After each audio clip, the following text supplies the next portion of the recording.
প্রিয় দর্শক, দেশে এবং বিদেশে যারা আছেন আপনাদের সবাইকে চ্যানেল 16 এর পক্ষ থেকে অনেক শুভেচ্ছা জানাচ্ছি। আপনারা আমাদের অনুষ্ঠানে যারা সরাসরি যুক্ত হবেন এবং যারা যুক্ত হয়েছেন এরই মধ্যে আপনারা লাইভটি শেয়ার করে দিবেন। আমাদের এই লাইভটি এই অনুষ্ঠানটি সরাসরি সম্প্রচার করা হচ্ছে আমাদের চ্যানেল 16 থেকে এবং আমাদের ফেসবুক পেজ থেকে। আজকের এই অনুষ্ঠানের অতিথিকে আমি শুরুতেই একটু যুক্ত করে নিতে চাই, তারপর আমি বাকি কথা বলছি। তিনি হচ্ছেন খুবই আলোচিত একজন মানুষ মোহাম্মদ রফিকুল আমিন, আহ্বায়ক বাংলাদেশ আম জনগণ পার্টি এবং প্রতিষ্ঠাতা পরিচালক ডেস্টিনি 2000 লিমিটেড। আমি তাকে যুক্ত করে নিচ্ছি। কেমন আছেন আপনি? Thank you. ভালো আছি আমি। আপনি কেমন আছেন? জি, আছি ভালো, আছি ভালো। প্রিয় দর্শক, ডায়ালগ ফর ডেমোক্রেসিতে আপনারা যারা যুক্ত হবেন, আজকে আমরা গণতন্ত্রের বিষয়ে বেশি কথা বলব। তবে কিছু কথা এসে যেতে পারে, প্রসঙ্গক্রমে আসতে পারে। আমরা রফিকুল আমিন সাহেব দীর্ঘ ১২ বছর পর কারামুক্ত হয়েছেন। এখন তিনি জনসমক্ষে আছেন। নতুন একটা রাজনৈতিক দল করেছেন। সেই বিষয়গুলো নিয়ে কথা বলব। এছাড়া ডেস্টিনি 2000 লিমিটেড নিয়ে নানান রকমের কথা আছে। সেগুলো নিয়ে কিছু কথা হবে। আপনারা আপনাদের মতামতগুলো আমাদেরকে জানাতে পারেন। আমরা সেগুলো স্ক্রিনে দেখানোর চেষ্টা করব এবং আপনাদের মতামত নিয়েও জনাব মোহাম্মদ রফিকুল আমিন সাহেবের সাথে আমরা কথা বলব। এই ছাড়া বর্তমানের রাজনৈতিক পরিস্থিতি নিয়ে কিছু কথা আসবে, যেহেতু তিনি রাজনৈতিক দল করেছেন, কেন করেছেন, কি উদ্দেশ্যে করেছেন, কাদের জন্য করেছেন, সেটাও তার কাছ থেকে আমরা শুনব।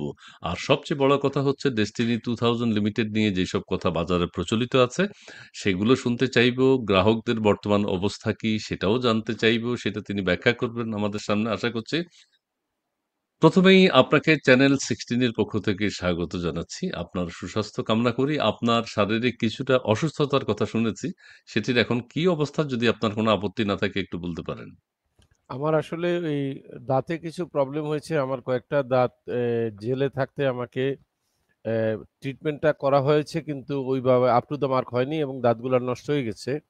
এখন জি, সেগুলো আমি একে, একে সব প্লান্টেশন করতেছি। মানে যেটাকে বলে ইমপ্লান্ট। জি, ইমপ্লান্ট জি, করতেছি, সময় লাগতেছে। সম্পূর্ণ প্রক্রিয়াটা শেষ হইতে আরো ২ মাস লাগবে আমাকে বলেছে। ২ মাস না হলেও ১.৫ মাস। তো জি, এটা হচ্ছে একটা। আরেকটা হচ্ছে আমার একটা সামান্য হেলথ হ্যাজার্ড আছে। আমার একটা পেসমেকার বসানো আছে এখানে। জি, ছোট পেসমেকার যেটাকে ইংলিশে বলে আইসিডি পেসমেকার। এইটা আমার হচ্ছে আমার হার্টে পাম্প করে খুব কম। হার্ট ফেইলিউর এর একটা চান্স আছে 1%। তো ওই 1% যদি আমি আগের থেকে প্রিভেন্টিভ মেথড এ না যাই তো ওই 1% এ যদি হঠাৎ করে আমার হার্ট ফেইলিউর হয় সাডেন ডেথ হইতে পারে। যে কারণে আমি এভারকেয়ার থেকে ওই পেসমেকারটা বসিয়ে নিয়েছি। আর আমার বডির সাথে ক্যানোলা দিয়ে আপনার একটা বিশেষ প্রক্রিয়ার আর্টিফিশিয়াল ইন্টেলিজেন্স এর একটা প্যানক্রিয়াস বসানো আছে যেখান থেকে আমার ইনসুলিন ইনজেক্ট হয় প্রয়োজন মতো ধীরে, ধীরে। তো এই সব মিলিয়ে আমি বলব যে আল্লাহ আমাকে সুস্থ রাখছে, ভালো রাখছে। কিন্তু আমি মেডিকেটেড হ্যান্ডিক্যাপ, আচ্ছা, আচ্ছা। মেডিকেলি আচ্ছা, ঠিক আছে। হ্যান্ডিক্যাপ। অনেক ধন্যবাদ এবং দীর্ঘ ১২ বছর আপনি জেলে ছিলেন। জেলের পরিবেশ জি। কেমন ছিল? কেমন অভিজ্ঞতা হয়েছে, জেল এক্সপেরিয়েন্স হয়েছে আপনার? জে ধন্যবাদ। জেলের আমি তো একটা জেলেই কাটিয়েছি প্রায় ১২ বছর ৩ মাস ৫ দিন। আমাকে আর অন্য কোথাও ট্রান্সফার করা হয়নি। তো জি, জেলের ভিতরে আসলে পরিবেশটা তো বাসস্থানগুলা তো আছেই ভালো। যেমন ভালো-মন্দ মিলিয়ে বাসস্থান যেভাবে রাখে। কিন্তু হুম, জেলের ভিতরে যেটা হয়েছিল সেটা হচ্ছে আমাদেরকে আসলে বিড়ালের শাবকের মতো যখন পারছে সেখানে একবার একেক জায়গায় নিয়ে গেছে। বিড়াল যেমন তার বাচ্চাকে একেকবার কামড় দিয়ে একেকভাবে নিয়ে যায়। আমার এখনো মনে আছে এটা খুবই এটা স্মৃতিচারণ করতে খুব কষ্ট হচ্ছে। জেলখানায় ওভারঅল ভালো ছিলাম না। কারণ এমনিতেও আচ্ছা, জেলখানায় মানুষ ভালো থাকে না। কিন্তু তার উপরে এক ধরনের শারীরিক এবং মানসিক নির্যাতনের মধ্যে ছিলাম। যখন তখন রাত ২টা বাজে এসেও দেখা গেছে আমাদেরকে এক জায়গা থেকে আরেক জায়গায় ট্রান্সফার করে নিয়ে যাচ্ছে। কেন নিয়ে যাচ্ছে বলেও না। তো এক আচ্ছা, জায়গায় আছি, ঘুমাচ্ছি, ঘুম থেকে উঠে বলতেছে, "আপনাদেরকে এখান থেকে নিয়ে যেতে হবে। চলেন, ওই জায়গায় চলেন।" তো যেখানে আচ্ছা, নিয়ে যাচ্ছে যে রুমটাতে যাচ্ছি সেখানে যেয়ে দেখতেছি রুমটা এতই পরিত্যক্ত যে ওখানে দাঁড়ানোর উপায়ও নাই, ঘুমানোর তো দূরের কথা। তখন আবার রাত্রেবেলা আরেক বন্দীকে আ মার্ডার কেসের আসামিকে উঠায় নিয়ে এসে বলতো, "ওনার রুম পরিষ্কার করে দাও।" তারা আবার ২-৩ জনে মিলে পানি মেরে ধুলা ঝেড়ে আবার পরিষ্কার করে দিচ্ছে। আহ, তারপর সেটাকে আবার শুকানো পর্যন্ত, মানে ওখানে যে ব্যবস্থা করা হয়েছে, আমি বলবো জি, জেলখানায় আমি যে অমানবিক বিপর্যয় দেখেছি, কিভাবে বন্দীদেরকে রাখা হয়, এটা কোনোদিন ব্যাখ্যা করার মতো না। আচ্ছা, সীমাহীন দুর্ভোগের মধ্যে বন্দীদেরকে রাখা হয়। দেখেন, একটা জিনিস বুঝেন, জেলখানায় যারা থাকে সবাই কিন্তু দণ্ডপ্রাপ্ত আসামি না। অধিকাংশ আসামি হচ্ছে, 95 ভাগ আসামি যায় হচ্ছে হাজত বলে এদেরকে, মানে বিচার চলাকালীন সময় তাকে বন্দি রাখা, সময় মতো আদালতে হাজির করা। আমার মনে হয় 5% বন্দিও নাই যাদের দ্বন্দ্ব হয়েছে বা তারা থাকতে হবে বন্দি জি, হিসাবে। জি। ওই যে 95% বন্দী যারা আছে, তাদের উপরে যে অমানসিক নির্যাতন এবং বিপর্যয় নেমে আসে, এই ব্যাপারে আমার বক্তব্য হচ্ছে এগুলা বন্ধ করা উচিত, এগুলা রোধ করা উচিত। এবং একটা লোকের দ্বন্দ্ব হওয়ার আগে সে অপরাধী কিনা এটা জি, আগে জি। থেকে সিদ্ধান্ত হওয়ার আগে তাকে কঠিন নির্যাতন দেওয়ার অধিকার কারো নাই, আমি মনে করি। এবং আচ্ছা, এটা আরেকটা কথা বলি। আপনি যদি একটু ছোট, ছোট করে বলেন তাইলে ভালো হবে। মানে দর্শকও যুক্ত হবেন অনেকেই। দর্শক মণ্ডলী আপনারা যারা জি, যুক্ত হয়েছেন আপনারা লাইভটি একটু শেয়ার করে দিবেন। আপনাদের মতামত থাকলে সেগুলো আমাদেরকে জানাবেন। আমরা সেগুলো স্ক্রিনে দেখাবো। প্লাস আমরা জনাব মোহাম্মদ রফিকুল আমিন তার কাছ থেকেও জানতে চেষ্টা করব। আচ্ছা, এক ধরনের কথা প্রচলিত ছিল আপনি নাকি কারাগারে থাকা অবস্থায় হাসপাতালে ছিলেন। এক ধরনের এটি দীর্ঘদিন নাকি হাসপাতালে হাসপাতালে ছিলেন?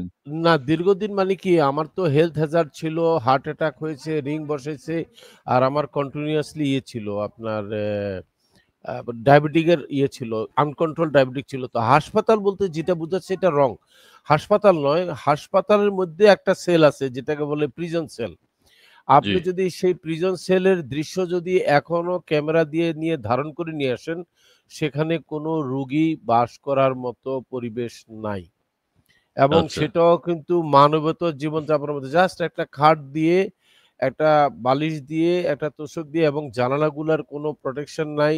মশা আসতেছে, মশারি, মানে এত বাজে অবস্থা। একমাত্র আমি দেখেছি, আমি যখন প্রিজন সেলে ছিলাম, দোতলায় থাকতাম, তখন ৩ তলায় গোলাম আজম থাকতো। একমাত্র আমি গোলাম আজমের ক্ষেত্রে দেখেছি কিছুটা ওনাকে ভালো থাকতে দিয়েছে, কিন্তু তাও আপ টু দ্য মার্ক না। উনিও কষ্ট করেছেন। Prison cell is not hospital. এটা আচ্ছা, হাসপাতালের মধ্যে একটা সেল, কিন্তু এটা আচ্ছা, আচ্ছা। কারাগার। এবং সেখানে জি, পাহারা এবং সেখানে যেভাবে বন্দীরা থাকে, এটা সুখকর কিছু না। যারা বোকার মতো এই কথাগুলো বলে তাদেরকে আমি জি, একটা ফ্রি অফার দেব। সেটা হচ্ছে, আমি তাদেরকে খরচ দেব বাইরে থেকে, তাদেরকে যোগান দেব যদি তারা থাকতে চায়। কারা, কারা প্রিজন সেলে থাইকা আরামে থাকতে চায় আমি তাদেরকে পাঠাইতে চাই। বেশি না, মাসখানেক থাইকে আসুক। ১ মাস থাকলে বুঝতে পারবে তারা বাইরের থেকে বোকার মতো যে কথাগুলো বলে যে আমি হাসপাতালে আরামে ছিলাম। এটা একটা জাস্ট ইমোশনাল কথা এবং প্রতিহিংসা পরায়ণ কথা, তাই না? কেউ হাসপাতালে আরামে থাকে না। ওইটা প্রিজন সেল বলে ওইটাকে। প্রিজন মানে হচ্ছে বন্দি শিবির। ওইখানে যেভাবে রাখা হয়। এখন আমি কিছুদিন আগে একবার গিয়েছিলাম প্রিজন সেলে। আমারই কলিগ, জি। মানে কেস পার্টনার জনাব লেফটেন্যান্ট জেনারেল হারুন রশিদকে দেখতে গিয়েছিলাম। তো তখন দেখেছি বাথরুমগুলাকে একটু সংস্কার করেছে। আমি আপনাকে বলি, আমি যখন প্রিজন সেলে ছিলাম, আমাকে আমার নিজের বাথরুমটা ঠিক করে নিতে হইছে। নিজের পয়সা দিয়ে। তাহলে বুঝেন কি অবস্থা। মানে সেখানে আচ্ছা, ব্যবহার করার যোগ্য ছিল না। আচ্ছা। মানে এত তাহলে খারাপ। ওখানে আর মানুষ কা কারাগারে বেশ পরিবর্তন আনতে হবে এই হলো কথা। এই সরকারের কাছে আপনারা ডেফিনিটলি, নিশ্চয়ই দাবি ডেফিনিটলি। জানাবেন এবং যে একটা পরিবর্তন। কেন জানি বন্দীদেরকে মানে গরু ছাগলের মতো ব্যবহার করা হতো। এখন কি করে আচ্ছা, আমি জানি না। আমি দেখে আসছি সেটা। আচ্ছা, আচ্ছা, ঠিক আছে। আমরা আপনার কারাগারের কিছুটা অভিজ্ঞতার কথা শুনলাম। আপনার ডেস্টিনি নিয়ে দেশের মানুষের কাছে অনেক সন্দেহজনক কথা বক্তব্য আমরা শুনতে পাই। অনেক সময় যে আপনার বিরুদ্ধে যে মামলাটি হয়েছে, আপনাকে যে কারণে গ্রেফতার করা হয়েছে, যে কারণে আপনি কারাগারে গেছেন, সেটা হচ্ছে জনগণের টাকা আত্মসাৎ এবং আপনার ট্রি প্ল্যান্টেশন একটা কর্মসূচি আপনার ছিল। সেখানে সেই গাছগুলোর এখন অবস্থা কি বা এটা কি অবস্থা ছিল? আবার কিছু ছিল মানি লন্ডারিং এর কাজ। সেইগুলো যদি আপনি একটু ব্যাখ্যা করেন, অনেকে অনেক প্রশ্ন করছে, আমরা প্রশ্নগুলো একটু নেয়ার চেষ্টা করব। এই যে আমি একজন সদস্য ডেস্টিনি, আমার কাছে আমার অনেক টাকা ইনভেস্ট করা আছে যা আদৌ তার রিটার্ন পাওয়া যাবে কিনা, সম্ভব কিনা? ধন্যবাদ। এই কথা দিয়ে যদি আপনি একটু শুরু করেন, সাধারণ গ্রাহকরা আশ্বস্ত হবে, আশ্বস্ত হতে পারবে বা এই মুহূর্তে আপনার কি বক্তব্য আছে এই বিষয়ে? ৪ টা প্রশ্ন করেছেন। শেষ প্রশ্নটা দিয়ে শুরু করি। জি, অবশ্যই গ্রাহকের বিনিয়োগের টাকা নিরাপদ আছে। অবশ্যই আছে। কারণ আমরা এমনভাবে কাজ করেছি, আমরা গ্রাহকের বিনিয়োগ টাকাকে অপচয় করিনি। আমরা কেউ আত্মসাৎও করিনি। আপনার শেষ প্রশ্নটার উত্তর দিচ্ছি আমি। বর্তমানে যে ম্যানেজমেন্ট করে দিচ্ছে হাইকোর্ট থেকে ২০২২ সালে, যেটাকে বলা হয় হাইকোর্ট কর্তৃক নিযুক্ত ব্যবস্থাপনা, এই যে কমিটি করে দিচ্ছে, তাদেরও কিন্তু এই সক্ষমতা আছে এই টাকা ফেরত দেওয়ার। কারণ কি, আমরা টাকাটা বিনিয়োগ করেছি। আমরাও বিনিয়োগ করেছি পাবলিকের পক্ষ থেকে কোম্পানিতে। এখানে পরিচালকরা শুধু তাদের বেতন আর ডিভিডেন্ড ছাড়া অন্য কিছু নিতে পারেনি। এবং যে পরিমাণ বিনিয়োগের টাকা বিনিয়োগ করা হয়েছে বিভিন্ন জায়গায় অ্যাসেটে এবং ইয়াতে, এইটার ভ্যালু বেড়ে গেছে কিন্তু। এটার ভ্যালু বেড়ে জি। যাওয়াতে আমি একটা জিনিস নিশ্চয়তা দিচ্ছি যে বিনিয়োগকারীরা তাদের সমস্ত টাকা ফেরত পাবে। এখন কথা হচ্ছে কে ফেরত দেবে? আপনাকে একটু একটু কি একটু মুখের কাছে আনবেন? আপনার না, না, না, আপনার মুখের জি, জি, এ এ জি এই বলেন। বাস হ্যাঁ, বাস জি, জি, জি, জি। প্লিজ, প্লিজ ঠিক আছে, ঠিক এখন আছে। জি, যেটা হচ্ছে বিনিয়োগকারীরা অবশ্যই তাদের বিনিয়োগের টাকা ফেরত পাবে। কারণ সেই ব্যবস্থা করেই আমরা কাজ করেছি। আমাদের ১ম প্রশ্নতে যাই আপনি। টাকা আত্মসাতের কথা জি, যেটা বলছেন। দেখেন জি, আমাদের বিরুদ্ধে জি। কিন্তু দুদক টাকা আত্মসাতের মামলা করেনি। আমাদের বিরুদ্ধে দুর্নীতির মামলাও করেনি। মানি আমাদের লন্ডারিং, বিরুদ্ধে টাকা আত্মসাৎ, হ্যাঁ? আসতেছি, আমি মানি লন্ডারিং ই বলতেছি। জি, আমাদের বিরুদ্ধে মামলা করেছে মানি লন্ডারিং এর। এখন হ্যাঁ, মানি লন্ডারিংটা আমরা কিভাবে করেছি সেটাই শুনেন। বলা হচ্ছে ১ম মামলা যেটা ৩২ নম্বর মামলা যেটাকে আমরা বলি ৩২/২০০৭, মানে জুলাই মাস ২০১২ সাল। এই ৩২ নম্বর মামলা যেটা কলাবাগান থানায় করেছে, যেটা সর্বশেষ নিষ্পত্তি হয়েছে এই ২০২৫ সালের ১৫ই জানুয়ারি। ১২ বছর ৩ মাস ৫ দিন কারাবাস হওয়ার পরে এটা নিষ্পত্তি হয়েছে। এটা হলো ১ম আচ্ছা, মামলাটা। এই মামলাটা করা হয়েছে বলেছে আমরা অদেখা গাছ কাস্টমারের কাছে বিক্রি করেছি এবং আমরা এমএলএম পদ্ধতিতে মাল বিক্রি করেছি। ১ম যখন আমাদেরকে বলছে আমরা অদেখা গাছ বিক্রি করেছি, তখন আমরা হাইকোর্টের নির্দেশনাটা দেখাইলাম যে অদেখা গাছ বিক্রি করার জন্য হাইকোর্ট আমাদেরকে পারমিশন দিয়েছে। আসলে দিয়েছে কিন্তু। আমাদের আর্টিকেল মেমোরান্ডামের ৩ এর ক এবং খ আমি উল্লেখ করে দিলাম। আর্টিকেল মেমোরান্ডামের ৩ এর ক এবং খ তে লেখা আছে আমরা ফরওয়ার্ড সেল করতে পারবো, অ্যাডভান্স সেল করতে পারবো, যেকোনো বয়সের গাছ। সেটা যে বয়সেরই হোক আমরা কাস্টমারের কাছে বিক্রি করতে পারবো।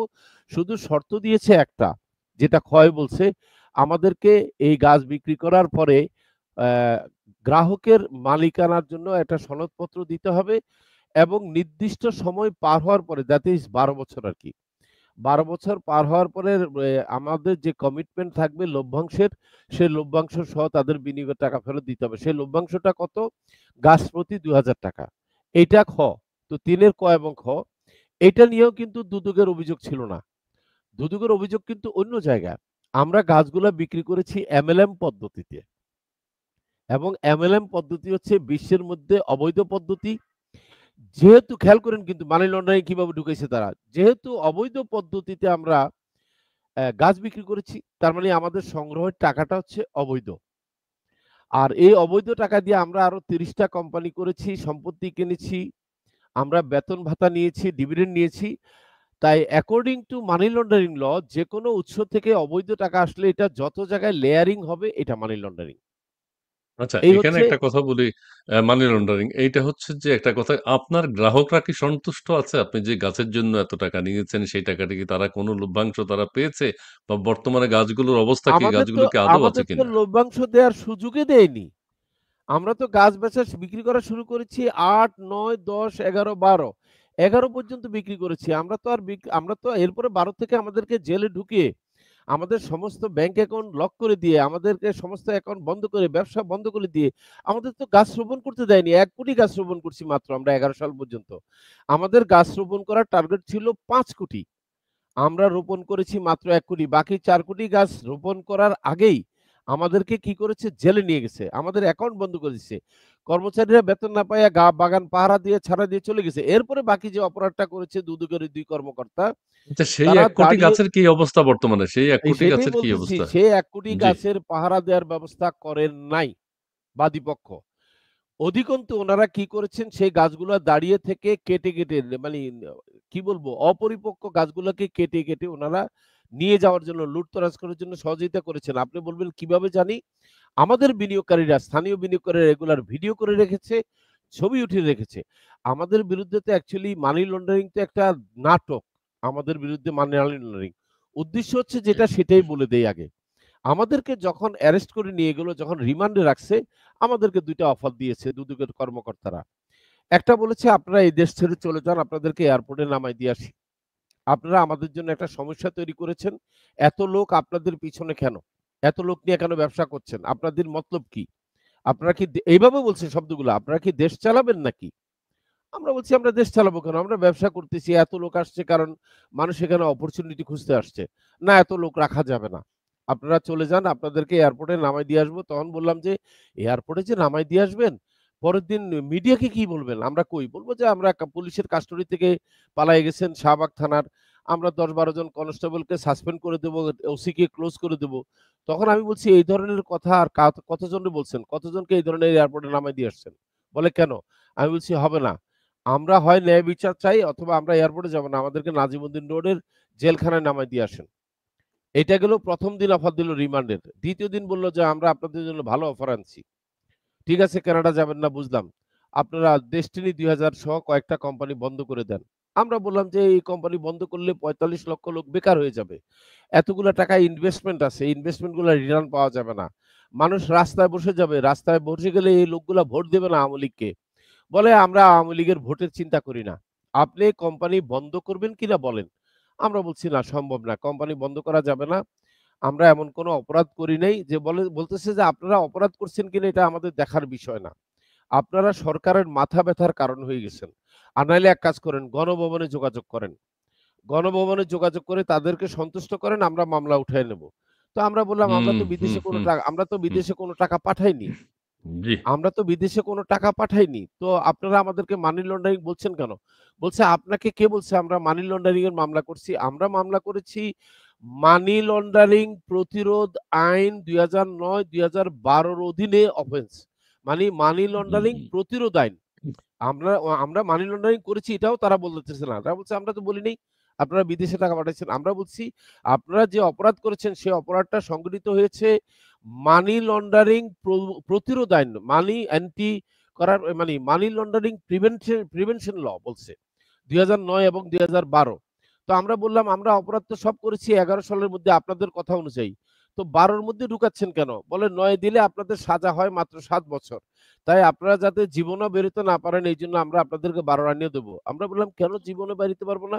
বলে, "এই সরকার যতদিন আছে আপনারা বেরোতে পারবেন না। এটা সিউর থাকেন।" আচ্ছা, আচ্ছা আমরা আমরা আমরা কি এবার কিছু কমেন্টস নিতে পারি? একটু নেন আক্তার আপনি আহমেদ নেন, আপনি হ্যাঁ একটু নেন। শুনলে আপনি নেগেটিভ বলেন, পজিটিভ হ্যাঁ, যাই আছে মুন্না একটু দেখাও।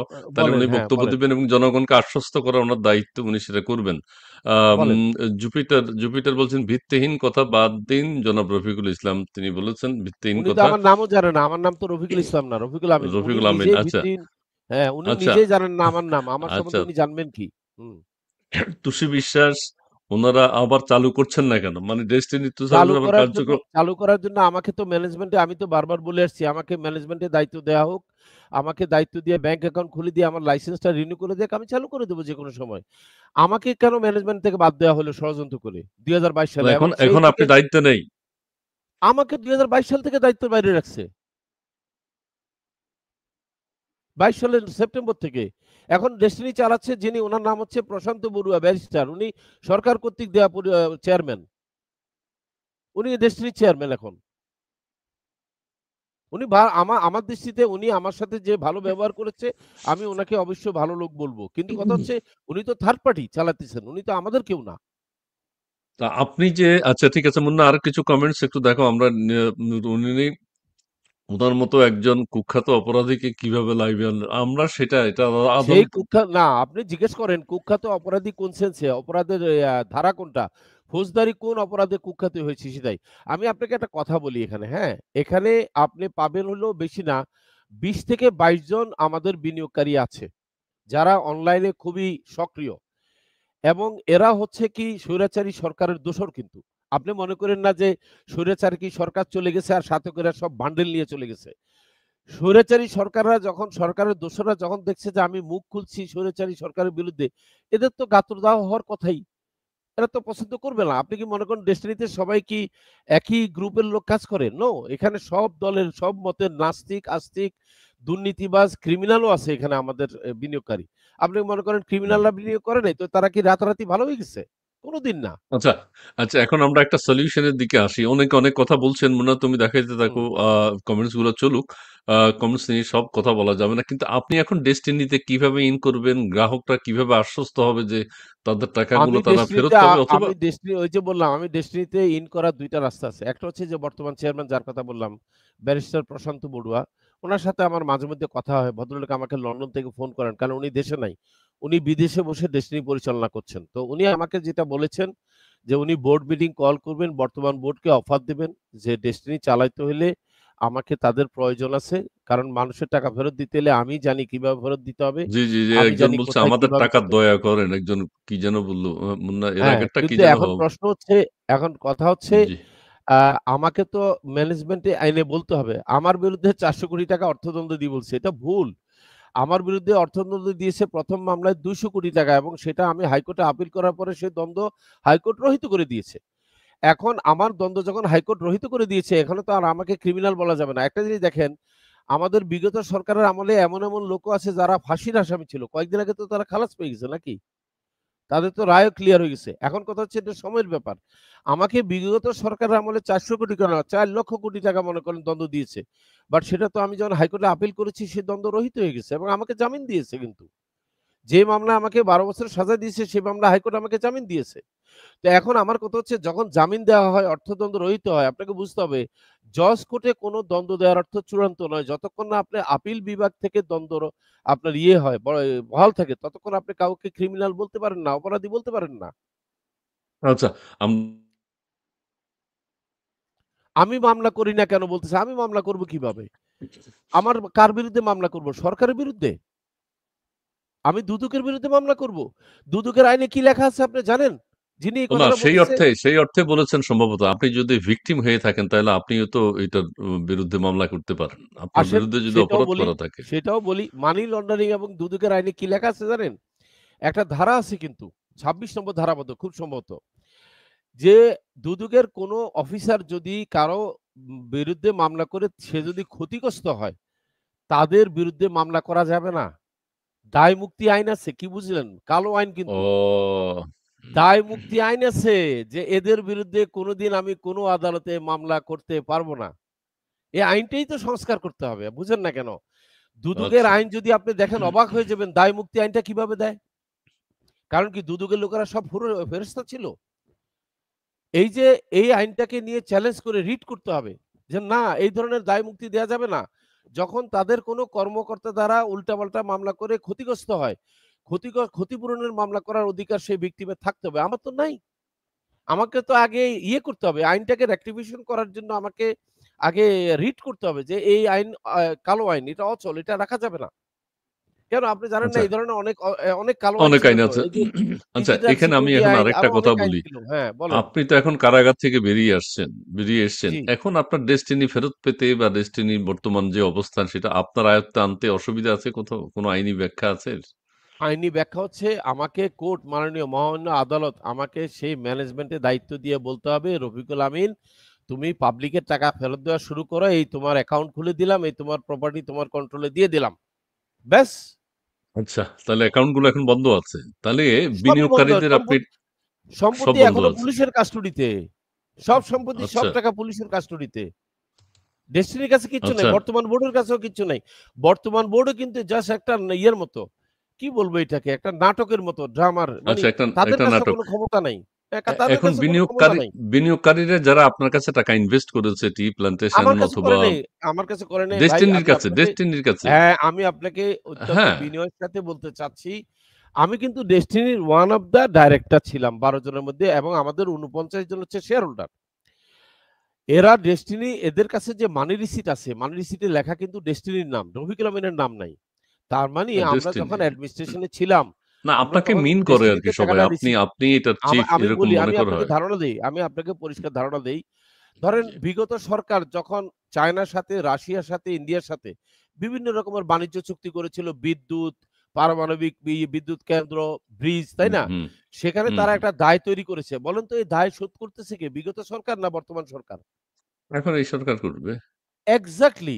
এখন ডেস্টিনি যারা বর্তমান ম্যানেজমেন্টে আছে তারাই টাকা ফেরত দিবে।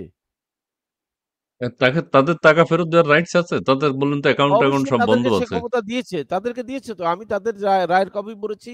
যে রায়টা আপনি একটু মনে রাখেন ১৭৩/২২ সে রায়ের মধ্যে পরিষ্কার হাইকোর্ট ডাইরেকশন দিছে, তোমরা অডিট করো, এজিএম করো। দেখেন কি বলছে? অডিট করো, এজিএম করো এবং বিনিয়োগকারীদের টাকা দেয়ার ব্যাপারে প্রক্রিয়া গ্রহণ করো।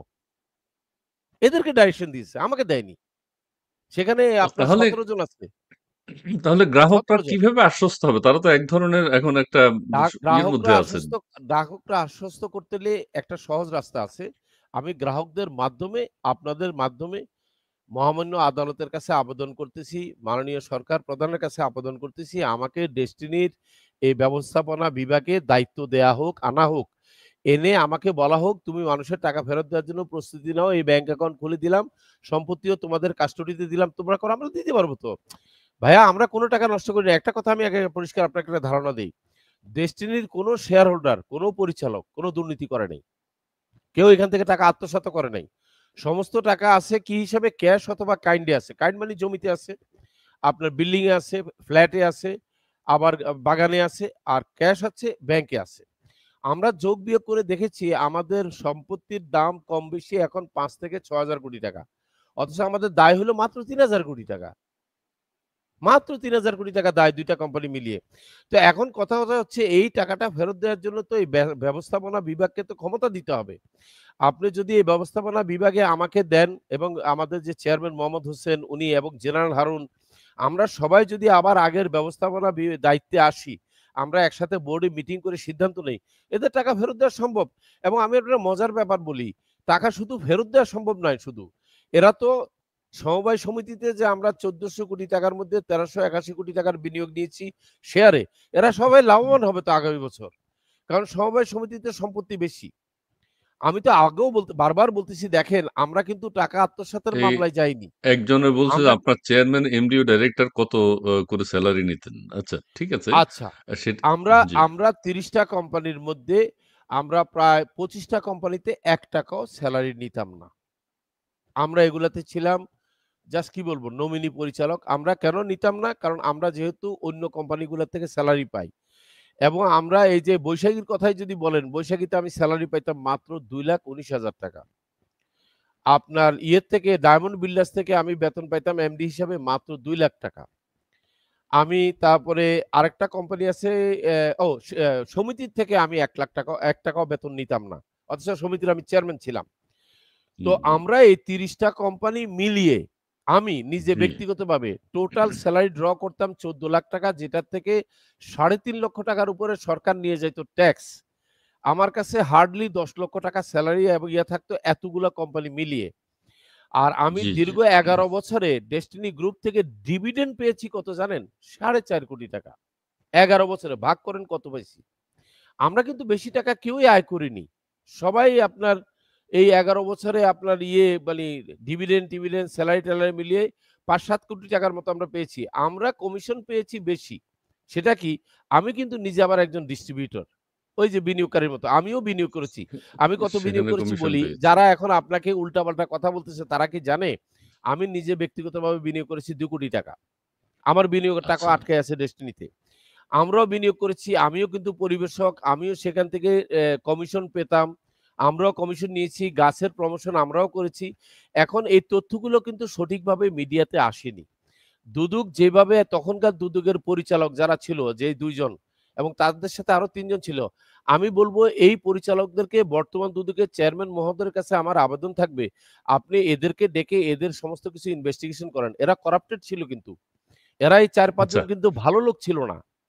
আচ্ছা। এখন আমি একটু কনক্লুশন এ আসি এই পর্বের আরকি। সেটি হচ্ছে যে না ঠিক আছে, আপনি বলছেন দায়িত্ব ফেরত পেলে আপনি গ্রাহকদের অবশ্যই, সবার টাকা-পয়সা ফেরত অবশ্যই। দিতে শুধু পারবেন আমি দায়িত্ব এবং একা চাচ্ছি না। আমি না দায়িত্ব সবাই একা চাচ্ছি না। আপনাদের এখানে জেনারেল হারুন আছে, মোহাম্মদ হোসেন আছে। আমরা সবাই মিলে বসবো। যেহেতু দায় তো আমাদের সবার। আমার একার না তো। না, না দায় আপনারা আমাদের সবাই মিলে সবাই। আরকি। এবং আমাদের সাথে সব আরো ৪৭ জন শেয়ার হোল্ডার আছে। মানে ৩৭ জন শেয়ার হোল্ডার আছে।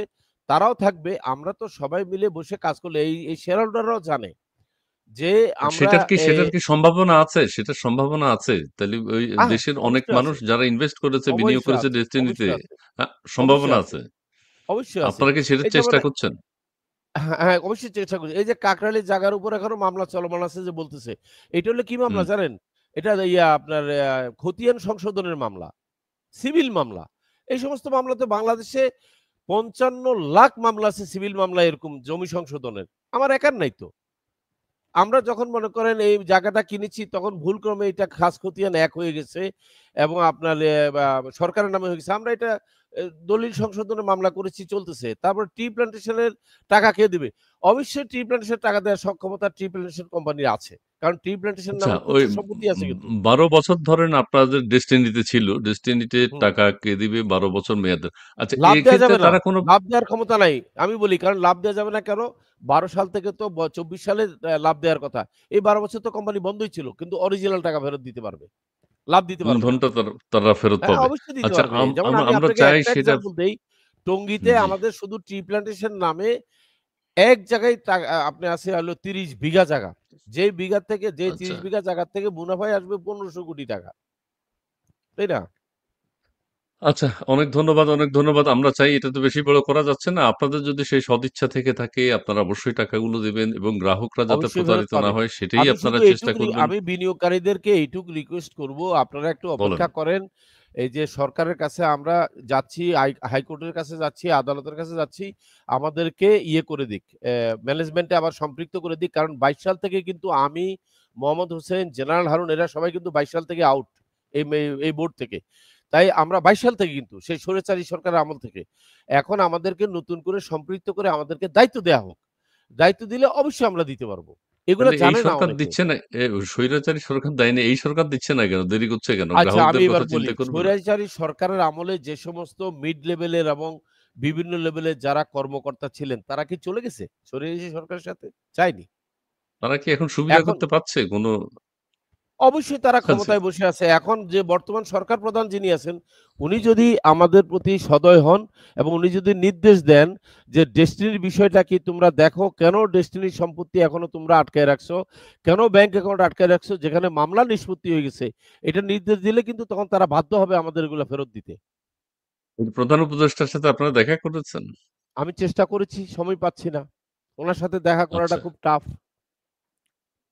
আচ্ছা। উনার সাথে দেখা করে নিশ্চয়ই আপনারা একটা সলিউশন এ আসবেন। আমি আর ২ টা কথা জিজ্ঞেস করব। ইনশাআল্লাহ, এরপরে ইনশাআল্লাহ। আপনার রাজনৈতিক দল নিয়ে কথা বলব। সেটি হচ্ছে ওই যে একটা হচ্ছে বৈশাখী টিভি কি এখন আপনার আছে? আপনাদের মানে আপনাদের আছে আমার না, কিনা? ডেস্টিনির আছে। হ্যাঁ, ডেস্টিনির আছে ডেস্টিনির কিনা? আছে। হ্যাঁ, আছে। ডেস্টিনির আছে। আছে। আর আরেকটি বিষয় হচ্ছে অনেকে বলছেন যে আপনি সুন্দর, সুন্দর কথা বলে you are a motivational speaker, ভালো আমি কথা সুন্দর বলতে কথা পারেন বলব কেন? এবং ভাই আমি একটু কারেকশন করি। আমি না, সুন্দর আগের কথা কথা। বলতেছি না। আমি সৎ কথাগুলা আগের বলতেছি। কথা। সত্য না, কথাগুলা এখন না, বলতেছি। এখন না, এখন না। এর আগে যে আপনি যে কথা বলতেন, আপনি যে সুন্দর কথা বলার সবাইকে। কি আছে? সত্য কথাগুলা বলেছি আমরা। সুন্দরের কিচ্ছু নাই এখানে। আচ্ছা, আচ্ছা, ঠিক আছে। আমরা প্রিয় দর্শক এখনো আপনার সামনে যা বললাম সব সত্য কথাগুলা বললাম। এটা সুন্দরের কিছু নাই। আচ্ছা, আচ্ছা, এখন ঠিক আছে। আমরা আপনার ইয়েতে আসি। নির্বাচনী আরেকজন বলেছে আমি রাজনৈতিক একটা দল। উত্তর দেই। আরেকজন বলেছে একটু বলি।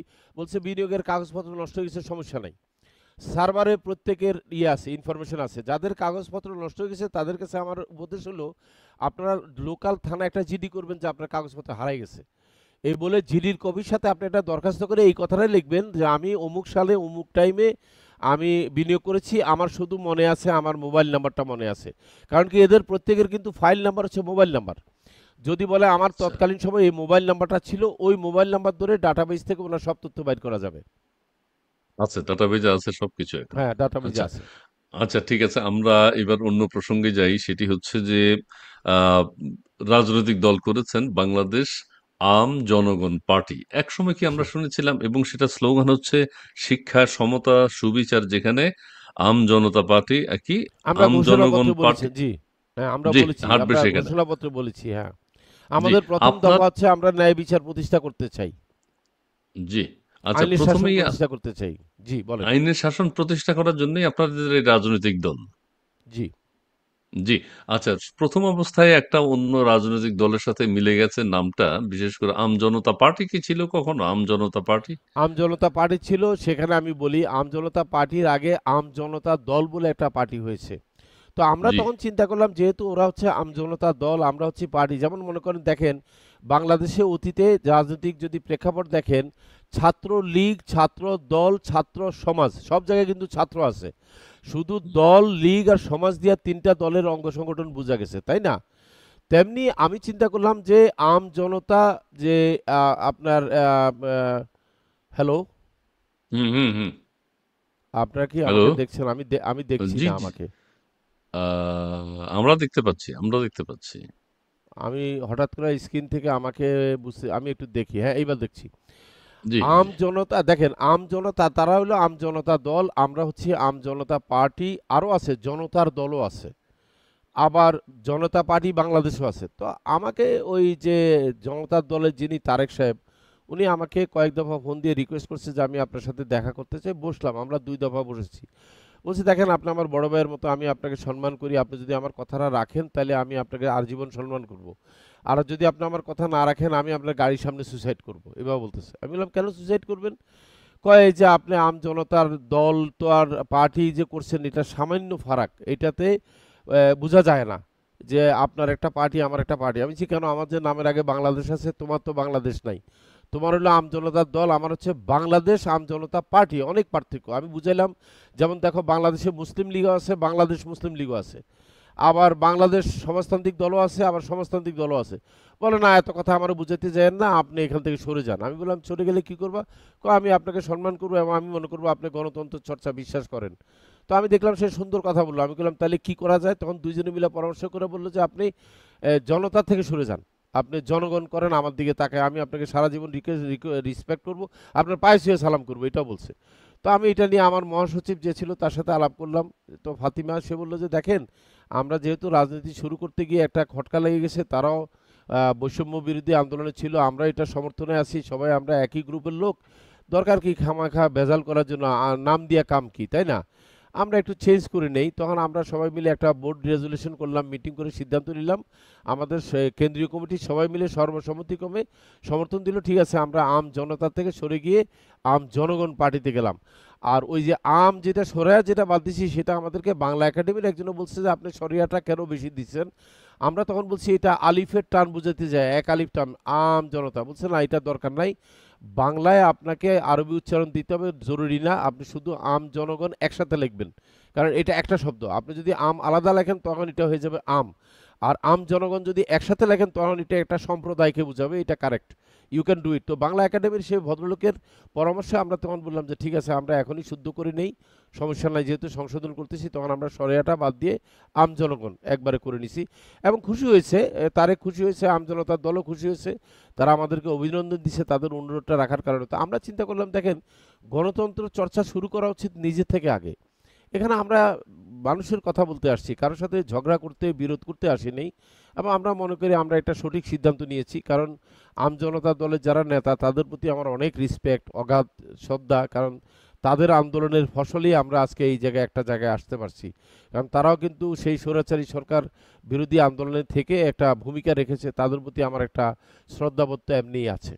হ্যাঁ, কাছাকাছি রাজনৈতিক দলের নাম হলে কিন্তু আসলে একটা সমস্যা হয়। যত সমস্যা হয় পার্থক্যই ওদের, মানে সমস্যা ওদের প্রতি সমস্যা হয়। সম্মান দেখাতে যে আমি এই কাজটা করেছি, আর আপনারা কিছু না, পরিবর্তন জাস্ট আনছেন। সম্মান এখন দেখাচ্ছি। আপনাদের দলের জি। অবস্থান কি? এখন আর কোনো কথা আমরা দেশবাসী শুনতে পাচ্ছে না বা না, কিছু এখন বলছেন না, অবস্থান কার্যক্রম খুবই কেমন ভালো। চলছে? আমরা এই যে আমরা জমা দিয়ে দিচ্ছি আমাদের প্রায় আপনার ৩৭টা জেলা থেকে কমিটি হয়ে গেছে, ২০০-র উপরে উপজেলা থেকে কমিটি হয়ে গেছে। তবে আমরা সব জমা দেব না, যেটা রিকোয়ারমেন্ট আছে ইসিতে সেটাই জমা দেবো। ইসিতে রিকোয়ারমেন্ট আছে ২০টা জেলা আর বোধহয় ১০০ উপজেলা, এরকম রিকোয়ারমেন্ট আছে। আমরা ওই রিকোয়ারমেন্টটাই আগে জমা দেবো। কিন্তু আমাদের প্রচুর কমিটি হয়ে গেছে এবং খুব ভালো রেসপন্স পেয়েছি আমরা, এবং আমাদের যে উদ্দেশ্য আদর্শ এগুলাকে খুব পছন্দ করেছে সবাই। যেমন আমরা বলেছি কি, আইনের শাসন প্রতিষ্ঠা করতে চাই, সামাজিক নিরাপত্তা নিশ্চিত করতে চাই, তারপরে নিরাপদ খাদ্যের নিশ্চয়তা করতে চাই, নিরাপদ জীবন, সড়ক, ইভেন নিরাপদ সড়ক নয়, আমাদের এই একটা কাজ আছে, সড়কে যে মানুষ এভাবে মারা যাচ্ছে এটা নিয়েও আমরা কাজ করতে চাই। নিরাপদ চিকিৎসায় যে আপনার চিকিৎসা অবহেলার জন্য মানুষ মারা যাচ্ছে এটা নিয়ে কাজ করতে চাই। তারপরে আমাদের শিক্ষা যে আমাদের কঠিন হয়ে গেছে, এখন ব্যবসা হয়ে গেছে শিক্ষা, এইটাকে আমরা ইন্টারমিডিয়েট পর্যন্ত বিনামূল্যে করতে চাই। তারপরে কর্মমুখী শিক্ষা করতে চাই, যেমন মানুষ শিখে শিক্ষা নেওয়ার পর আর কাজ করতে পারে না, হ্যাঁ, সে জানে না কি কাজ করবে, তাই আমরা কর্মমুখী শিক্ষা ব্যবস্থা চালু করতে চাই। এরপর আমরা পরিবেশ নিয়ে কাজ করতে চাই। আমরা পরিবেশ দূষণ হয় এমন জিনিসের কতগুলো প্রতিরোধ দফা, এবং কতগুলো দফা মোট ঠিক করেছেন? আমাদের ৯টা দফা, ৯টা দফা আছে। ৯টা দফা। ৯টা দফা আছে। আচ্ছা, আরেকটা কথা বলি, আপনারা কি নির্বাচন করতে চান আগামীতে, বা আপনাদের নিবন্ধনের ব্যাপারে আপনারা কোনো চেষ্টা করছেন?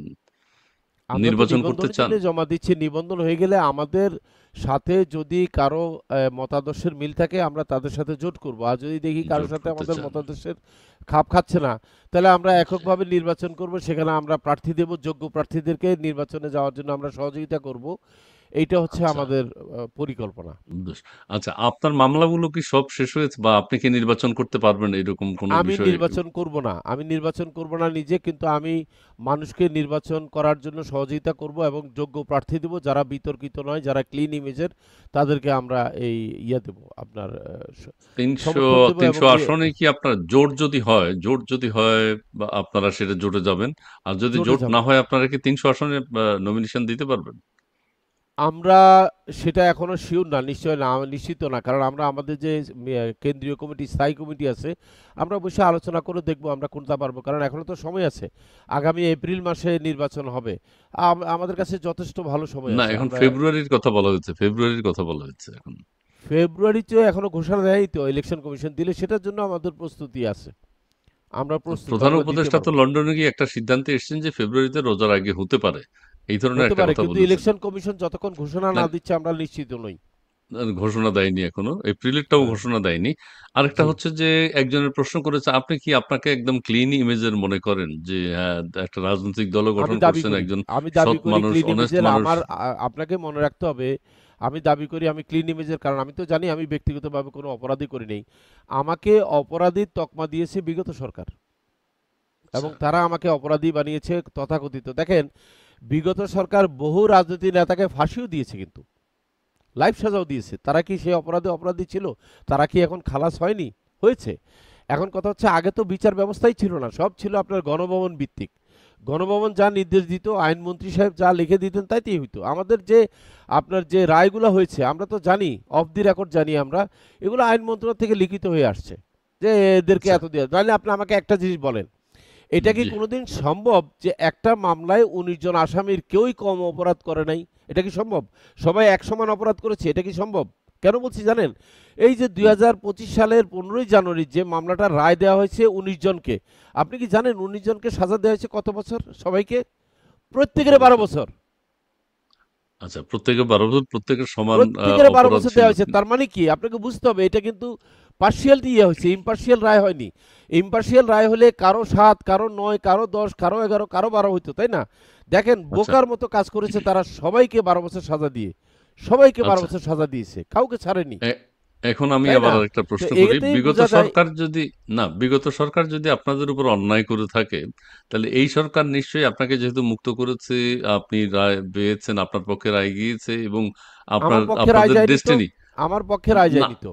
মানে আমাকে আপনার তো এই যে এখন, ১২ বছরের বেশি আমাকে বন্দি রেখে ছাড়া হয়েছে। আমাকে কোথায় আমাকে ফেভার করেছে এই আচ্ছা, সরকার? আচ্ছা, পুরো সাজা ভোগ করে আপনি বেরিয়েছেন। এখন তো এই হ্যাঁ। সরকারের সময় নিশ্চয়ই আপনারা সাপোর্ট পাবেন, যে আপনাদের ডেস্টিনি, আপনারা যারা কমিটিতে আছেন, আপনি সবাই আছেন, বলতেছেন আপনাদেরকে সাপোর্ট সেটা পাবো। ফেরত দেবে, এবং আ গ্রাহকরা এক ধরনের আশ্বাস পাবে আমরা আপনার কাছ থেকে। আমরা এই সরকার থেকে এখন পর্যন্ত কোনো ধরনের আশা বাণী পাইনি।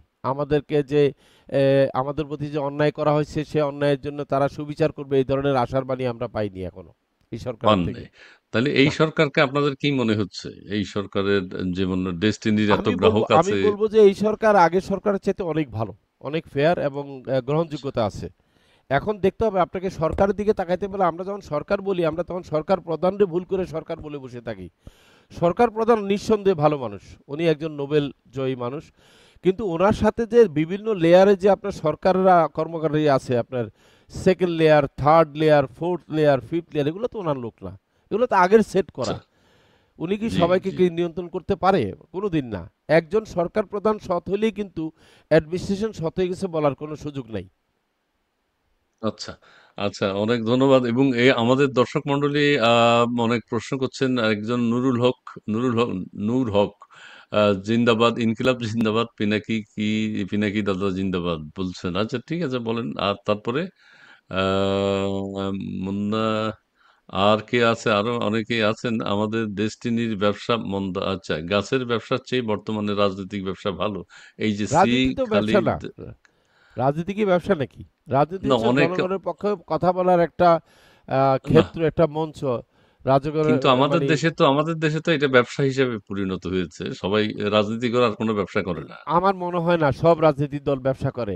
দুই একটা দল আচ্ছা করতে পারে, দুই একটা দলকে দিয়ে তো আপনার সবাইকে একটা, মূল্যায়ন করা যাবে না। জি, জি। সুমন ইসলাম, তাহলে আম জনতা পার্টির চেয়ারম্যান তারেক রহমান তাহলে আহ, কি আপনাদের এই তলে তলে মেটিকুলাস ডিজাইন মালিক শেয়ার হোল্ডার আপনিও না? আম তারেক, আমরা ওই তারেক তো একটা, আচ্ছা বুঝতে পারিনি। পথ অনেক, আমি সত্যের পথে। আচ্ছা 12 বছর মেয়াদে 5,000 টাকা করে 7টা প্যাকেজ আমার। ও আচ্ছা 5 বছর, মানে কি কি দেখে ওইটা ডেস্টিনির বিষয় বলতে এইটা চেয়েছে। হচ্ছে ডেস্টিনির প্যাকেজ কিনেছে আপনার 15টা গাছের চারা 5,000 টাকা প্যাকেজ, 7টা প্যাকেজ কিনছে 12। উনি অবশ্যই এই 7টা প্যাকেজের দাম মানে দিয়েছে 35,000 টাকা, অবশ্যই উনি টাকা পাবে। ওনার চিন্তা আচ্ছা করার কি আছে? অবশ্যই, অবশ্যই অবশ্যই টাকা টাকা পাবে, পাবেন। কিন্তু উনি পাবে না শুধু লাভ। লাভ দেবে কোত্থেকে? 12 বছর ধরে কোম্পানি বন্ধ করে রাখছে, আচ্ছা লাভ লাভও দেওয়া তো দরকার নেই সম্ভব। আসলে, মানুষ এখন ভাই এই মূলধন টাকা পাবে। পেলেই উনি যা উনি বিনিয়োগ শিওর করেছে। থাকতে, ওনাকে আমি আপনার মাধ্যমে ওনাকে আমি নিশ্চিত করতেছি সমস্ত গ্রাহক টাকা ফেরত পাবে। না আমি এটা জানি। আমারও ভালো লাগছে, আপনি যদি বলে থাকেন, এটা অনেস্টলি বলেছেন আপনি, এবং হুম, গ্রাহকরা যারা আজকে শুনছেন বা দেখছেন বা ভবিষ্যতে দেখবেন, নিশ্চয়ই তারা অবশ্যই আশ্বস্ত পাবে। হবেন যে ডেস্টিনিতে যারা যে টাকা ইনভেস্ট করেছেন সেই টাকা পাবেন। সবাই ঠিক টাকা আছে। পাবে। ঠিক আছে, আমাকে আমরা, দায়িত্বে বসাক, আমি প্রমাণ করে দেই। আমাকে দায়িত্বে বসতে দেন। আচ্ছা দায়িত্বে বসানোর সম্ভাবনা কতটুকু নিশ্চিত? আছে, সম্ভাবনা উম, আছে। আমাকে বলেছে, আশ্বস্ত করেছে, বর্তমান বোর্ড বলেছে তারা আমাকে ম্যানেজমেন্টের মধ্যে কোঅপ করে নেবে বলছে। দেখা যাক, 1 মাস, আমাকে 1 মাস অপেক্ষা করতে হবে। 1 মাসের মধ্যে করে নেবে বলছে, জুলাই মাসে। গুড গুড ওরা গুড বলছে গুড জুলাই গুড। মাসে আমাকে ম্যানেজমেন্টে নিয়ে নেবে। নিয়ে নিলে তখন আমাকে তারা দায়িত্বে বসাবে, এবং তখন আমি দায়িত্ব পেয়ে কিন্তু আমি ইয়ে দিয়ে দেবো, টিভিতে বসে ঘোষণা দিয়ে দেবো যে হ্যাঁ, আমি আপনাদের এই টাকা ফেরত দেওয়ার ব্যাপারে কাজ করছি। আচ্ছা আচ্ছা আচ্ছা, সেই ব্যাপারে আরেকজন কোনো বলছে আপনি ব্যবসা যেটা, ছেড়ে, না আরেকজন বলছে ব্যবসা ছেড়ে দিয়ে রাজনীতি আসা। ব্যবসা ছাড়লাম কই? ব্যবসা আমাকে ব্যবসা থেকে দূরে সরিয়ে রেখেছে 12 বছর। একটা জিনিস আমি ওনাদের, আপনার মাধ্যমে তাদেরকে উত্তরটা দিতে চাই যে জি জি, পোল্ট্রি খান না কে জানি বলতেছে। হুম কথা হুম। হচ্ছে আমাকে তো 12 বছর ধরে ব্যবসা থেকে সরিয়ে রাখা হয়েছে, আমি ব্যবসা ছাড়ি নেই। আমি ব্যবসা আচ্ছা ছাড়লাম ব্যাংকে কই? যে টাকা তারপরে পয়সা যে, ব্যাংকের যে টাকা পয়সা আছে বা জায়গা জমি সম্পদ আপনারা যেগুলো কিনেছেন এগুলো তো দাম বেড়েছে, ব্যাংকে ওই টাকার কোনো ইন্টারেস্ট এসছে কিনা সেই না, ক্ষেত্রে ব্যাংকের তাদেরকে, টাকা না, ব্যাংকে আমি বলি, ব্যাংকে যে টাকা আছে কারেন্ট অ্যাকাউন্ট, তো কারেন্ট অ্যাকাউন্টের টাকা কিন্তু ইন্টারেস্ট বাড়ে না। ব্যাংকে টাকা আচ্ছা সামান্য আছে, বেশি নাই। সব টাকাই হচ্ছে আপনার জমি কেনা, প্রপার্টিতে আছে। অবশ্যই প্রপার্টির দাম বাড়ছে, এগুলো অবশ্যই তো বাড়ছে। দাম বেড়েছে, সেই ক্ষেত্রে হ্যাঁ, গ্রাহকরা কোনো বেনিফিট পাবে কিনা? হ্যাঁ, এটা একটা কারেক্ট কথা বলছেন। এটা আমার একটা দাবি থাকবে বোর্ডের কাছে। আমি যখন বোর্ডে ঢুকবো আচ্ছা আরেকটা প্রশ্ন তখন একটু নিয়ে নিই, উনি করেছেন বিল্লা হ্যাঁ, মানতে, উনি বলছেন কোনো গ্রাহক যদি মারা যায় তখন কি হবে? এই দুইটা কোনো প্রশ্নের উত্তর অসুবিধা দিবেন নাই, একটু। কোনো অসুবিধা নাই। গ্রাহকরা যখন বিনিয়োগ করেছে তারা কিন্তু একটা জায়গা পূরণ করেছে তাদের নমিনি হিসাবে। তাদের একজন নমিনি ঘোষণা দিয়ে গেছে তারা। নমিনির মাধ্যমে তারা টাকা ফেরত পাবে। কোনো সমস্যা নাই। অনেক গ্রাহক মারা গেছে আমি আচ্ছা জানি। আচ্ছা, দেখেন আমি নমিনিও আপনাকে যদি একটা কথা মারা যায়? বলবো। নমিনি নমিনি কিন্তু পক্ষে থাকে। নমিনি কিন্তু ওয়ারিশ না। কথাটা খেয়াল করেন। নমিনি মনে করেন আমার বাবা আমার বড় ভাইকে নমিনি করে গেছে। তো আমার বড় ভাই মারা গেছে। তাহলে এরপরে এর পরের ভাই নমিনি হবে অটোমেটিক্যালি। এটাই আইন। আচ্ছা আচ্ছা, আরো ওইটা একটু বলবেন যে আপনাদের যে অ্যাসেট আছে, জায়গা জমি আছে, সম্পদ আছে, জি, সেগুলো জি, যদি দাম জি, জি। বেড়ে যায় গ্রাহকরা সেটার বেনিফিট পাবে কিনা? হ্যাঁ, এইটা কিন্তু একটা লজিক্যাল কথা বলেছে। এই অ্যাসেটগুলা আমরা যেটা প্ল্যান করেছি ১ম, যেটা আমার প্ল্যান, আমি আগে মানুষের গ্রাহকের বেসিক টাকাটা দিয়ে দেব। দিয়ে দেওয়ার পরে যারা এই লম্বা সময়ের জন্য বিনিয়োগ করেছে, সেই সম্পত্তিগুলার ভ্যালুয়েশন করে আমরা দেখব যে সেই সম্পত্তিতে কত লাভ হয়েছে। হওয়ার পরে আনুপাতিক হারে তাদেরকে লাভ দেওয়ার ব্যাপারে প্রস্তাব আমি বোর্ডে উঠাবো। এবং আমি লজিক হুম দেখাবো হুম। যে লজিক্যালি এদেরকে কিছু মুনাফা দেওয়া সম্ভব। কিন্তু সেটা কিন্তু আগে অরিজিনাল টাকা ফেরত দিতে হবে। অরিজিনাল টাকা হুম, ফেরত দেওয়ার পরেই এই কথাটা আসবে। আমার হুম। উপরে যদি গ্রাহকদের বিশ্বাস থাকে, আমি সবসময় একটা কথা বলে আসি, আমি কিন্তু গ্রাহকদের পক্ষে থাকি। বোর্ডে যখন কথা হয় ম্যানেজমেন্টে, জানেন এটা কিন্তু আমার সম্বন্ধে বলা আছে। বোর্ডে বসলে আমি কিন্তু তখন কোম্পানির পক্ষে কথা বলি না, আমি গ্রাহকের পক্ষে কথা বলি। কারণ আমি জানি গ্রাহকরা আমাকে ভালোবেসে এখানে বিনিয়োগ করেছে। তাই আমার একটা মোরাল অব্লিগেশন আছে, আইনগত অব্লিগেশন না থাকলেও মানবিক একটা দায় আছে আমার, যে আমি তাদের পক্ষে কথা বলতে হবে। এবং আমি তাদের সাথে একমত, এই তাদের এই লাভের এই বিনিয়োগের এগেনস্টে কিছু লাভ দেওয়া সম্ভব, অবশ্যই সম্ভব, যেহেতু এটা সম্পত্তির হচ্ছে দাম বাড়ছে। সম্পত্তির দাম এটা হচ্ছে ভ্যালুয়েশন আমার করে তো। এটা অবশ্যই, এটা আমি দাবি করবই। এটা টিল মাই ডেথ আমি এই গ্রাহকদের পক্ষে ফাইট করে যাব যে তারা টাকা দেয়াতে তাদের টাকা দিয়ে সম্পত্তি কিনেছি, লাভ হয়েছে, we must give them some compensation. কত আমি জানি না, সেটা হিসাব আনতে দেখা যাবে, অডিট করতে হবে, অডিট করে দেখতে হবে লাভ কত হয়েছে। কারণ কি, এই লাভ যদি আমি গ্রাহকদেরকে না দিই তাহলে টেকনিক্যালি কারা খাবে? এই কোম্পানির যে 49 জন শেয়ার হোল্ডার আছে তারা খাবে, তাই না? তো এই 49 শেয়ার হোল্ডার তো আমার রিলেটিভ না যে আমি গ্রাহকদের লাভ ওদেরকে দিয়ে দেবো। কেন? কারণটা কি? আগে গ্রাহকরা নেবে, থাকলে ইয়ারা নেবে, শেয়ার হোল্ডাররা নেবে। আমার কোম্পানিতে শেয়ার হোল্ডার মোট 49 জন, আমি তাদের একজন। আচ্ছা, আচ্ছা, আচ্ছা, আচ্ছা, ঠিক আছে। আমরা অনেক কথা জানতে পারলাম, অনেক কিছু। আমার মূল উদ্দেশ্য হচ্ছে আপনাকে জেরা করা নয়। কিছু কিছু না, বিষয় আমি দর্শকে আমি প্রশ্ন আপনাকে করেছে। একটা কথা বলি, আমি জি, ইসমাইল ভাই আপনাকে একটা কথা বলি। আমি জি, এই ধরনের টক শোতে আরো আসতে চাই। আমার মনে হচ্ছে যে গ্রাহকরা আসলে কনফিউজ, তাদের কাছে সব সঠিক তথ্য নাই। আমি নাই। তথ্যগুলাকে আরো গোছায় রাখবো, আগামীতে আরো অথেন্টিক তথ্য দেব। আমি প্রতিনিয়ত আসতে চাই টক শোতে। আমি গ্রাহকদের সাথে মানে যোগাযোগ ব্যবস্থার তো আর কোনো মাধ্যম নাই আমার কাছে। আমাকে কতজন গ্রাহক ফোন করবে বলেন? 1 লক্ষ লোক গ্রাহক ফোন করলে আমি কথা বলতে পারবো? কিন্তু এখানে লক্ষ লক্ষ গ্রাহক দেখতে পাবে তারা যে উনি কি বলতেছে। আমি এখনো ঘোষণা দিচ্ছি, ডেস্টিনির কোনো পরিচালক, কোনো শেয়ার হোল্ডার, কেউ 1 টাকাও প্রতারণা করে নাই, কেউ টাকা আত্মসাৎ করে নাই। আমাদের বিরুদ্ধে দুদক আত্মসাতের মামলাও করে নাই। আমাদের বিরুদ্ধে দুদক মামলা করেছে মানি লন্ডারিংয়ের। এবং মানি লন্ডারিং কিভাবে করেছি? আমরা গ্রাহকের থেকে এমএলএম পদ্ধতিতে নাকি টাকা সংগ্রহ করেছি।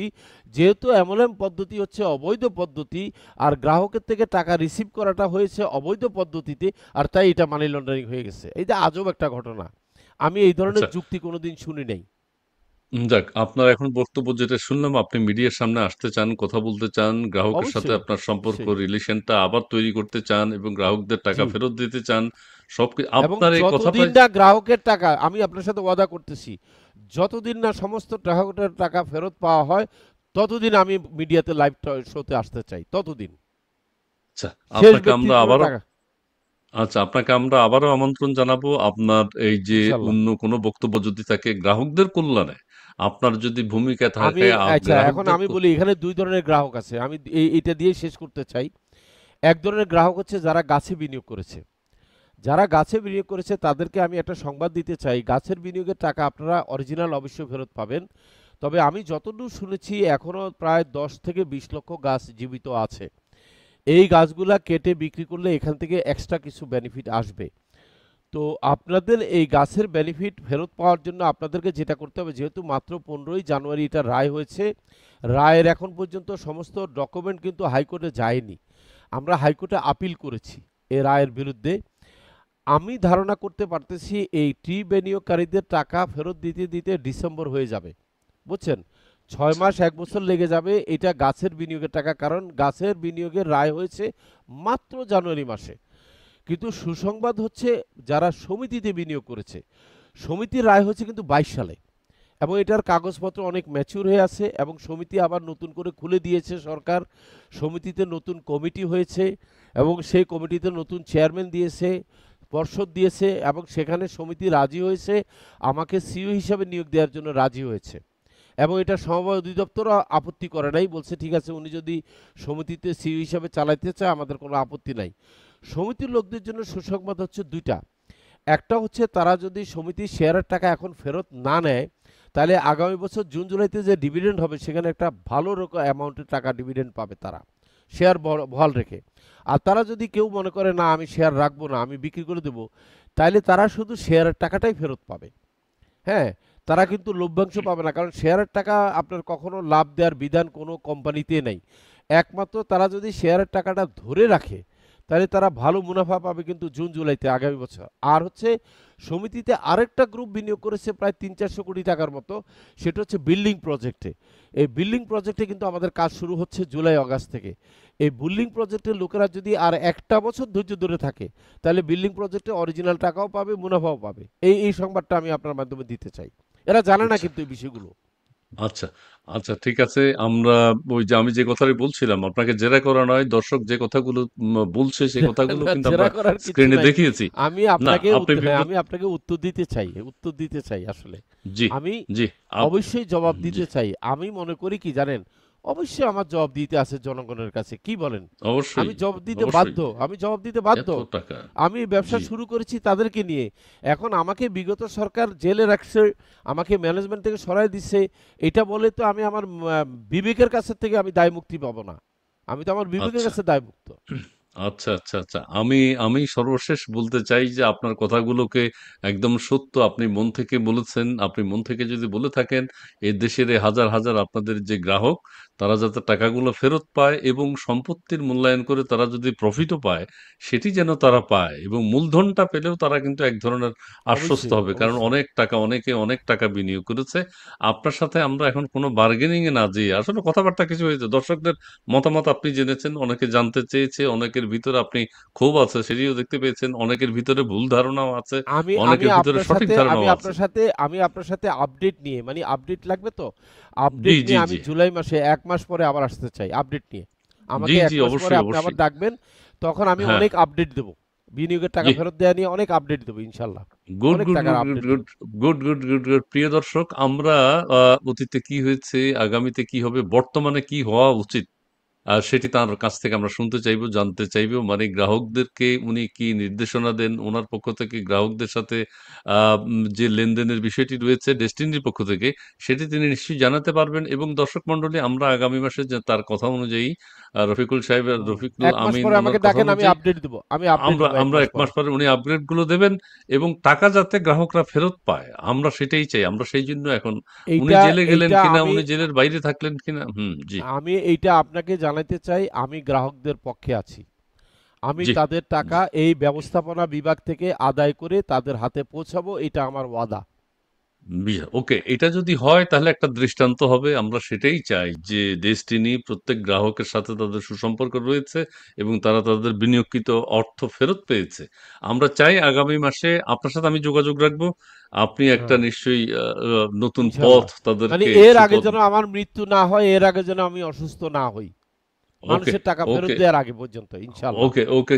প্রিয় দর্শক মণ্ডলী আপনারা যারা যুক্ত হয়েছেন আপনাদেরকে অনেক ধন্যবাদ। যারা লাইভটি শেয়ার করেছেন, কমেন্টস করেছেন অনেক ধন্যবাদ জানাচ্ছি এবং আমাদের আজকের অতিথি ছিলেন মোহাম্মদ রফিকুল আমিন, বহুল আলোচিত একজন মানুষ, বাংলাদেশ আম জনগণ পার্টির আহ্বায়ক এবং ডেস্টিনি 2000 লিমিটেডের আ আ প্রতিষ্ঠাতা পরিচালক। প্রতিষ্ঠাতা জি। পরিচালক। আজকে তিনি যে বলেছেন, আমৃত্যু আপনাদের সঙ্গে থাকতে চায় এবং হ্যাঁ, গ্রাহকদের পাওনা পরিশোধ করা ছাড়া তার যেন মৃত্যু না হয়। মৃত্যু না হয়। তিনি সেটাও চান অসুস্থ না অসুস্থ হন, না মৃত্যু হয়, না হন। হ্যাঁ, হ্যাঁ, রাইট। উনি যাতে কর্মক্ষম থাকতে পারেন সেই দোয়াই আমরা করি এবং সেই অবশ্যই। আহ্বান জানিয়ে আজকের মতো এখানে শেষ করতে চাই। রফিক সাহেব ধন্যবাদ আপনাকে আপনাকে। অনেক ধন্যবাদ এবং জানাচ্ছি। আমি দর্শক আমি আমার ডিস্ট্রিবিউটরদেরকে বলতে চাই, আমি ওদের সবাইকে ভালোবাসি। জি, আপনি সবাইকে বলে ভালোবাসাটা যেন অক্ষুণ্ণ থাকে। আগামী মাসে জি, আপনার সাথে আবারও আমরা যুক্ত হতে চাই। প্রিয় দর্শক ইনশাআল্লাহ, যে যেখানে ইনশাআল্লাহ। আছেন দেশে এবং বিদেশে ডেস্টিনির গ্রাহক যারা আছেন আ আপনাদের সবাইকে ধন্যবাদ জানিয়ে আজকের মতো এখানে শেষ থ্যাংক করছি। ইউ। খোদা আপনাকে হাফেজ। অসংখ্য ধন্যবাদ সময় দেওয়ার জন্য। অসংখ্য ধন্যবাদ। জি, জি প্লিজ থ্যাংক ইউ।